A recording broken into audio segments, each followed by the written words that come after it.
I'm pleased to announce that the Board of Governors of the National Basketball Association has decided that it will expand the National Basketball Association by 4.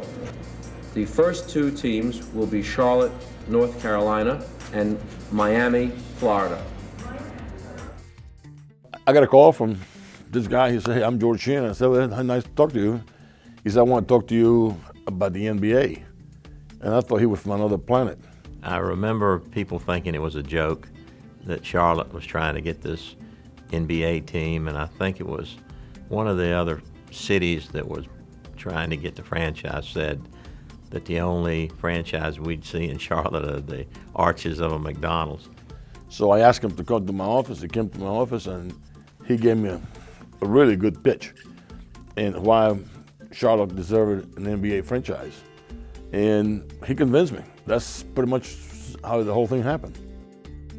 The newspaper stories preceded my introduction to George Shinn himself.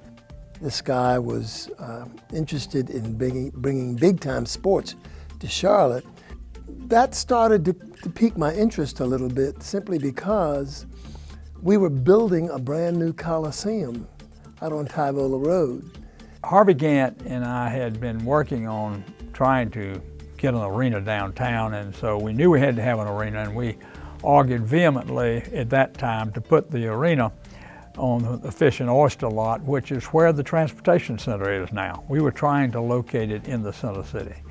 Nevertheless, we had to build it quickly, and we ended up building it out by the airport.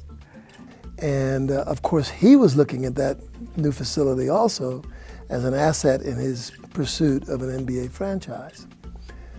So I didn't think it was beyond the pale to suggest that Charlotte might be ready for an NBA franchise. Honestly, I did not know where Charlotte was. We had, talked to an owner. Where is that? Is that West Virginia? Is that Charlottesville or Charlotte? No, it's North Carolina. Oh, okay. We had to do 2 or 3 things to talk to David, and when we went up to see him, George and I, in his office in New York for the first time, the first question he asked us was, "Why Charlotte?" Which I thought was a great job of coming to the point.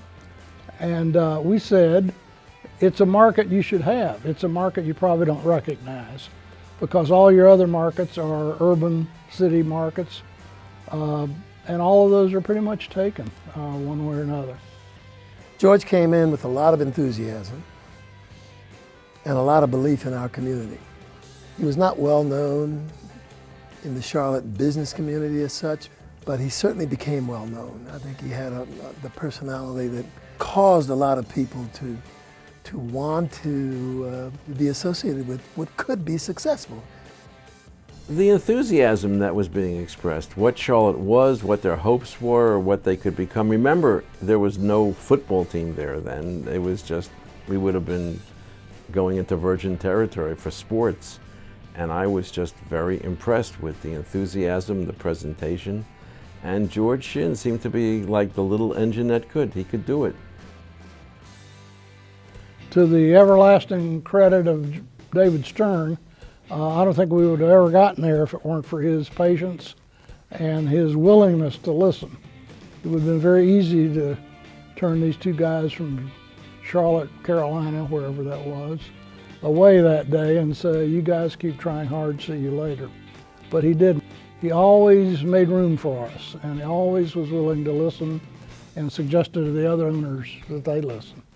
And I began explaining to owners what Charlotte was. And in fact, we were looking to expand by 3 teams, but Charlotte was in there like almost number 1. It was astounding to me, but that's what we thought, and it was I thought a very good decision by the league. I was at home and sitting at a table in the kitchen and saw George Shinn's car drive up to the back of the house and come in the back porch and knock on the door. And as he walked up to the door, he looked like we were one of the ones that were going to be left out to me. And he said, "Max, I got a call from David Stern, They've only taken one team, and it's us. Well, he put us on the map. The main reason was, out of all the other cities, Miami, Orlando, and Minnesota, Minneapolis, we were picked the first one. So that told the world, you know, Charlotte, North Carolina is a place to be. For us to end up and being picked first was pretty remarkable, but George did an unbelievable job. I remember when he went in to make his presentation, he had so much heart and what he wanted to do, but the city of Charlotte, Hugh McCall and all the leaders in town really stepped up. Well, I think we were excited about it, and because it'd be good for Charlotte. I've always been pro-Charlotte, I'm pro-growth, and so I was excited about it from that point of view, that it would help the city. I thought it was a real milestone.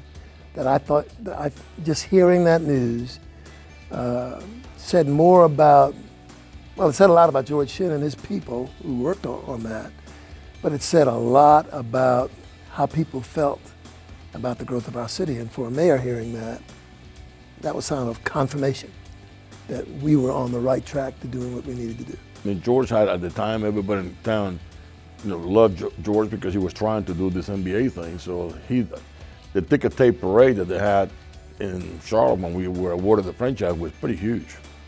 As you know, what followed was a big parade, and George he could have been elected president in North Carolina after that occurred.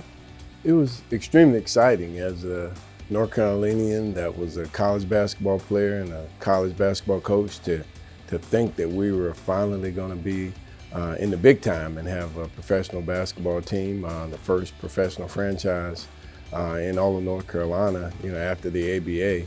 So just exciting to see, you know, all the NBA stars from around the league come to our state and play games, and us have a home team to pull for.